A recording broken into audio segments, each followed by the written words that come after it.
সুপ্ৰভাত অসম। আজি শনিবাৰ, তাৰিখ হৈছে 23 ফাগুন 8 মাৰ্চ। আজি আমি 12টা ৰাশিৰ ফলাফল আগবঢ়াই আনিছোঁ আপোনালোকৰ মাজলৈ। আজিৰ দিনটো আপোনাৰ কেনেদৰে যাব তাৰে ওপৰত আলোচনা কৰিম। আজি সূৰ্য উদয় হৈছে 5:40 আৰু সূৰ্যাস্ত হ'ব 5:28। আমাৰ চেনেলটোত যদি নতুনকৈ আহিছে তেন্তে ছাবস্ক্ৰাইব কৰি ল'ব। মেষ ৰাশি। ঊৰ্জাৰ এই অসীমিত পৰিমাণক আজি ভাল কামত খটুৱাওক। আপোনাৰ ধন ক'ত খৰচ হৈ আছে সেইবোৰত আপুনি দৃষ্টি দি থাকিব লাগিব, নহ'লে অদূৰ ভৱিষ্যতত সমস্যাৰ উদ্ভৱ হ'ব পাৰে। ঘনিষ্ঠ বন্ধু আৰু অংশীদাৰ বেয়া পাই আপোনাৰ জীৱন জটিল কৰি তুলিব পাৰে। যদি আজি আপুনি ডেটত গৈ আছে তেন্তে বিবাদিত বিষয়সমূহ আলোচনা কৰাৰ পৰা বিৰত থাকক। আজি আপোনাৰ ঘনিষ্ঠ লোকসকল আপোনাৰ লগত সময় অতিবাহিত কৰিব বিচাৰিব, কিন্তু নিজৰ মনটো শান্ত কৰি ৰাখিবৰ বাবে আপুনি অকলে সময় অতিবাহিত কৰিব বিচাৰিব। দৈনন্দিন বস্তু কিনা-মেলাক লৈ জীৱন সংগীৰ লগত বাদ-বিবাদ হোৱাৰ সম্ভাৱনা আছে। আপোনাৰ কথাত যদি গুৰুত্ব দিয়া হোৱা নাই তেন্তে খং নকৰি পৰিস্থিতি বুজাৰ চেষ্টা কৰিব। বৃষ ৰাশি। আপোনাৰ জীৱনক চিৰস্থায়ী বুলি নাভাবিব আৰু জীৱনৰ প্ৰতি সজাগতা বৃদ্ধি কৰক। আপোনাৰ কষ্ট আৰু কামৰ প্ৰতি থকা উৎসৰ্গতাক লক্ষ্য কৰিব আৰু ইয়াৰ বাবে আপুনি কিছু বিত্তীয় লাভ পাব পাৰে। ঘৰত এক উল্লাসৰ পৰিৱেশ থাকিব যি আপোনাৰ মন ভাল কৰিব আৰু মনত অহা হতাশাৰ ভাৱসমূহ হ্ৰাস কৰি দিব। আৰু ইয়াত আপোনাৰ পূৰ্ণ সহযোগ কাম্য হয় আৰু অকল এজনৰ সুখ দৰ্শকৰ দৰে বহি নথকাটোৱেই শ্ৰেয় হ'ব। আপোনাৰ প্ৰিয়জনৰ ওচৰৰ পৰা দূৰ হোৱা স্বত্বেও আপুনি তেখেতৰ উপস্থিতি অনুভৱ কৰিব। আপুনি নিজক সময় দিব জানে আৰু আজিতো আপুনি নিজলৈ বহুত সময় পাব সম্ভাৱনা আছে। খালী সময়ত আজি আপুনি খেল খেলিব পাৰে অথবা জিম যাব পাৰে। আপোনাৰ জীৱন সংগীৰ লগত আপুনি মৰমেৰে ভৰা এটা সম্পূৰ্ণ দিন অতিবাহিত কৰিব পাৰিব। কামৰ অত্যাধিক চাপে আজি আপোনাক মানসিকভাৱে চিন্তিত কৰিব পাৰে। অৱশ্যে সন্ধিয়া সময়ত অলপ সময় ধ্যান কৰিলে আপুনি নিজৰ শক্তিও ঘূৰাই পাব। মিথুন ৰাশি। উচ্চ কেলৰিযুক্ত খাদ্যৰ পৰা দূৰত থাকিলে আপুনি স্বাস্থ্যসন্মত হৈ থাকিব আৰু আপুনি অধিক ধাৰ্মিকভাৱে থাকিব পাৰিব। বেপেৰুৱাভাৱে জীয়াই থকাৰ আপোনাৰ এই প্ৰবৃত্তিৰ ওপৰত নিয়ন্ত্ৰণ ৰাখক আৰু মনোৰঞ্জনৰ বস্তুসমূহত প্ৰয়োজনতকৈ অধিক খৰচ নকৰিব। আপোনাৰ জীৱনসংগী আপোনাক সহায় আগবঢ়াব আৰু এইখিনি আপোনাৰ বাবে বহুত সহায়কাৰী বুলি পৰিগণিত হ'ব। আপোনাৰ প্ৰিয়জন আপোনাক সুখী আৰু আনন্দিত কৰিবলৈ কিবা বিশেষ এটা কৰিব। চেমিনাৰ আৰু প্ৰদৰ্শনী আপোনাক নতুন জ্ঞান আহৰণ কৰাত সহায় কৰিব। আপুনি নিজৰ জীৱনসংগীৰ সহায়ত জীৱনৰ কঠিনতম মুহূৰ্তসমূহো বহুত সহজভাৱে সন্মুখীন হ'ব পাৰে। আজি আপুনি খঙত পৰিয়ালৰ কোনোবা এজন সদস্যক বেয়াকৈ ক'ব পাৰে। কৰ্কট ৰাশি। নিজকে অধিক আশাবাদী কৰাৰ বাবে প্ৰেৰিত কৰক। ইয়াৰ ফলত আপোনাৰ আত্মবিশ্বাস বৃদ্ধি হোৱাৰ উপৰিও আপোনাৰ ব্যৱহাৰ ইত্যাদিও ভাল হ'ব, যেনে ভয়, ঈৰ্ষা আৰু ঘৃণা আদি নকাৰাত্মক মনোভাৱ কমি যাব। আপুনি আজি নিজৰ জীৱনসখীৰ লগত আলোচনা কৰি ভৱিষ্যতৰ আৰ্থিক যোজনা বনাব পাৰে আৰু আশা কৰা হৈছে যে এই যোজনা সফল হ'ব। কামৰ চিন্তাই আপোনাৰ মগজুত বেয়া প্ৰভাৱ পেলাব পাৰে, যাৰ বাবে পৰিয়াল আৰু বন্ধু-বান্ধৱৰ বাবে সময় উলিয়াব নোৱাৰিব। সাৱধানে থাকক। কোনোবাই আপোনাৰ লগত ফ্লাৰ্ট কৰিব পাৰে, কিন্তু কোনোবা আধ্যাত্মিক গুৰু অথবা ডাঙৰজন আপোনাৰ সহায় কৰিব পাৰে। যদি আপুনি আজি দিনটো ভালকৈ কটাব বিচাৰিছে তেন্তে চুপে চাপে থকাই মংগল হ'ব, নহ'লে আপোনাৰ জীৱনসংগীৰ মন মেজাজ বেয়া হৈ যাব পাৰে। আপুনি কিছু সময় আপোনাৰ ব্যক্তিত্ব ঠিক কৰাত ব্যৱহাৰ নকৰিব, কাৰণ আকৰ্ষক ব্যক্তিত্ব আত্মনিৰ্ভৰ হোৱাত বহুত ডাঙৰ বৰঙণি যোগায়। সিংহ ৰাশি। জীৱনসংগী সুখৰ কাৰক হৈ উঠিব। আৰ্থিক দৃষ্টিৰ পিনেদি চাব গ'লে আপোনাৰ আজিৰ দিনটো ঠিক-ঠাক যাব। আজি আপোনাৰ ধন লাভ হ'ব, কিন্তু ইয়াৰ বাবে কষ্ট অপৰিহাৰ্য। আপোনাৰ পৰিয়ালৰ সদস্যসমূহক নিয়ন্ত্ৰণ কৰা স্বভাৱটোৰ বাবে ভাল সময়। জীৱনৰ খোলা বমাত সিহঁতৰ খোজত খোজ মিলাই সহযোগ কৰক। আপোনাৰ পৰিৱৰ্তিত ব্যৱহাৰ সিহঁতৰ বাবে আনন্দৰ কাৰক হৈ উঠিব। ৰোমাঞ্চৰ বাবে আগবঢ়োৱা পদক্ষেপ কামত নাহিবও পাৰে। ছাত্ৰ-ছাত্ৰী আজিৰ কাম কাইলৈ পেলাই নথব। যেতিয়াই খালী সময় পাব তেতিয়াই কামখিনি পূৰা কৰি ল'ব। এইটো আপোনাৰ বাবে হিতকৰ। আপোনাৰ জীৱনসংগীক ছাৰপ্ৰাইজ দি থাকক, নহ'লে তেখেতে নিজকেই আপোনাৰ জীৱনত নিজক মহত্বহীন বুলি ভাবিব ধৰিব।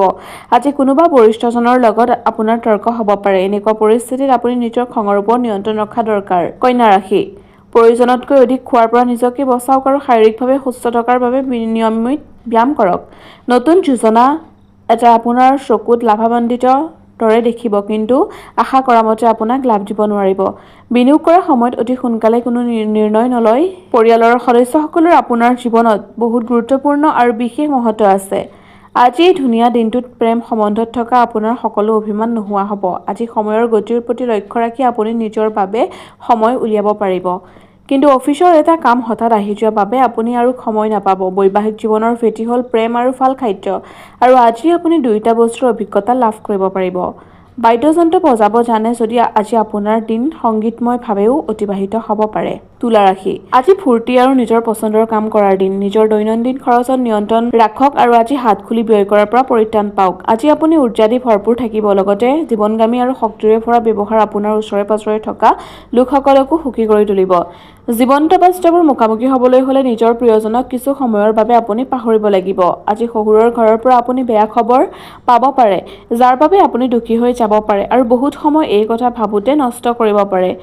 আজি আপোনাৰ জীৱনসংগী আপোনাৰ বাবে পৰ্যাপ্ত সময় উলিওৱাত অসম্ভৱ হ'ব। আজি আপোনাৰ অসভ্য আচৰণৰ বাবে আপুনি সমাজত নিজৰ ইমান দিনৰ মান-সন্মান হেৰুৱাই দিব। বৃশ্চিক ৰাশি, আঘাত পোৱাৰ পৰা বাচিবলৈ নিজৰ বিশেষ যত্ন লওক। লগতে পিঠি আৰু কঁকাল চিধা কৰি বহিলে আপোনাৰ শাৰীৰিক ভংগীমাৰ লগতে আপোনাৰ স্বাস্থ্য আৰু আত্মবিশ্বাসৰ উন্নতি হ'ব। দীৰ্ঘবিধি নিৱেশৰ পৰা বাচক আৰু নিজৰ বন্ধুৰ লগত বাহিৰত গৈ কিছু সুখৰ মুহূৰ্ত অতিবাহিত কৰক। পৰিয়ালৰ সদস্যসকলৰ আপোনাৰ জীৱনত বহুত গুৰুত্বপূৰ্ণ আৰু বিশেষ মহত্ব আছে। সাৱধান থাকক, কাৰণ কোনোবাই আপোনাৰ সন্মান সমাজত ধূলিসাৎ কৰাৰ যোজনা কৰি আছে। ছাত্ৰ-ছাত্ৰী আজিৰ কাম কাইলৈ পেলাই নথব। যেতিয়াই খালী সময় পাব তেতিয়াই কামখিনি পূৰা কৰি ল'ব। এইটো আপোনাৰ বাবেই হিতকৰ। আপোনাৰ জীৱনসংগীৰ কিছু কামৰ বাবে আপুনি অন্যৰ আগত অসহজ অনুভৱ কৰিব পাৰে, কিন্তু পিছত আপুনি অনুভৱ কৰিব যে যি হৈছে ভালৰ বাবেই হৈছে। ঘৰৰ যিকোনো সদস্য আপোনাৰ লগত আজি নিজৰ প্ৰেম সম্বন্ধীয় সমস্যা আলোচনা কৰিব পাৰে। আপুনি তেখেতক উচিত উপদেশ দিব পাৰে। ধনু ৰাশি, সন্দেহযুক্ত স্বভাৱৰ বাবে আপুনি পৰাজয়ৰ সন্মুখীন হ'ব পাৰে। ধনৰ আগমনে আপোনাক বহুত আৰ্থিক সকাহ দিব। পৰিয়ালৰ বাবে কিবা ভাল আৰু উচ্চ লক্ষ্যৰ বস্তু আহৰণ কৰিবৰ বাবে জানি বুজি অলপ বিপদ উঠাব পাৰে। ভুল হোৱা সুযোগবোৰৰ পৰা ভয় নাখাব। আপোনাৰ প্ৰিয়জনৰ কঠোৰ ব্যৱহাৰৰ বাবে আজি আপুনি বহুত দুখী হ'ব। আপোনাৰ আকৰ্ষণী আৰু খোলা মনৰ ব্যক্তিত্বই আজি সকলোকে আকৰ্ষণ কৰিব। আপোনাৰ জীৱনসংগীৰ বাবে আপোনাৰ সমাজীয় প্ৰতিষ্ঠাত আঘাত পাব পাৰে। আপোনাৰ দিনৰ আৰম্ভণি আজি মধুময় হ'ব, সেইবাবে গোটেই দিন আপুনি উদ্দীপ্ত অনুভৱ কৰিব। মকৰ ৰাশি, বেলেগৰ প্ৰতি বেয়া চিন্তা মনত ৰাখিলে আপোনাৰ মানসিক শান্তি বেয়া হ'ব পাৰে। আপুনি এনেকুৱা চিন্তা বৰ্জন কৰিব লাগে। নিজৰ ভাৱনা নিয়ন্ত্ৰণ কৰক। এইবোৰ বৰ্জন কৰিবৰ বাবে আপোনাৰ ধাৰণাৰ ফলত লাভ হ'ব পাৰে। সন্তানৰ স্বাস্থ্য আপোনাৰ অশান্তিৰ কাৰণ হ'ব পাৰে। আজিৰ দিনাখন আপোনাৰ প্ৰিয়জনৰ লগত কোনো ৰুক্ষ ব্যৱহাৰ নকৰিব, লগতে খঙো নকৰিব। নতুন বিচাৰ আৰু চিন্তা পৰীক্ষা কৰাৰ বহুত ভাল সময়। যদি আপুনি জীৱনসংগীৰ উপৰিও আন কাৰোবাক নিজৰ ওপৰত প্ৰভাৱ বিস্তাৰ কৰিবৰ সুযোগ দিয়ে, তেন্তে জীৱনসংগীৰ ফালৰ পৰা নয়াৰ্থক প্ৰতিক্ৰিয়া পোৱাটো স্বাভাৱিক। গান গালে আৰু নাচিলে আপুনি হতাশাৰ পৰা পৰিত্ৰাণ পাব পাৰে, যিটো আপুনি এসপ্তাহৰ পৰা সহ্য কৰি আছিল। কুম্ভ ৰাশি, আজি আপোনাৰ স্বাস্থ্য ভালে থাকিব। আপুনি পইচা আয় কৰিব পাৰে যদিহে আপুনি আপোনাৰ জমা ধন পাৰস্পৰিকভাৱে নিৱেশ কৰক। ঘৰত শান্তি আৰু সন্তুষ্টিৰ পৰিৱেশ এটা সৃষ্টি কৰিবলৈ সদায় তাল-মেল ৰাখি কাম কৰক। ৰোমাঞ্চৰ বাবে আজি আপোনাৰ হাতত পৰ্যাপ্ত পৰিমাণৰ সুযোগ থাকিব, কিন্তু এনেকুৱা সুযোগ বহুত কম সময়ৰ বাবে থাকিব। আপুনি সেইবোৰ মানুহক আজি সহায়ৰ হাত আগবঢ়াব যিবোৰ মানুহ আপোনাৰ পৰা সহায় সহযোগ বিচাৰিব। আজি আপুনি জীৱন সংগীৰ লগত ঘূৰা-ফুৰাৰ মজা ল'ব আৰু একেলগে সময় অতিবাহিত কৰাৰ এটা ভাল সুযোগ লাভ কৰিব। ইণ্টাৰনেট সাৰ্ফিং কৰাটো আপোনাক ভাল জ্ঞানৰ লগতে কিছুমান বিষয়ৰ সম্যক জ্ঞান দিয়াত অৰিহণা যোগাব। মীন ৰাশি, আপুনি শৰীৰৰ যিকোনো অংগত বিষ অথবা অশান্তি জাতীয় সমস্যাৰ সন্মুখীন হ'ব পাৰে। নিকটতম আত্মীয়ৰ ঘৰত ফুৰিব গ'লে আজি আপোনাৰ আৰ্থিক হানি হ'ব পাৰে। আপুনি আপোনাৰ বাকী সময় সন্তানৰ লগত অতিবাহিত কৰিব বিচাৰে। ইয়াৰ লগত আপোনাৰ কিবা বিশেষ একো কৰিব নালাগে। আপোনাৰ চকুপানী মচিবলৈ কোনোবা বিশেষ বন্ধু আপোনাৰ কাষত আহিব পাৰে। আজি খালী সময়খিনি কোনোবা নিবনুৱাৰ বাবে শেষ হ'ব পাৰে। এই দিনটো আপোনাৰ সাধাৰণ বৈবাহিক জীৱনত কিছু বিশেষীকৰণ কৰিব পাৰে। আজি আপুনি কিছু অসাধাৰণ বস্তুৰ অভিজ্ঞতা লাভ কৰিব পাৰে। আপোনাৰ গুণবোৰে আজি আপোনাক বেলেগৰ মাজত প্ৰশংসাৰ পাত্ৰ কৰি তুলিব পাৰে।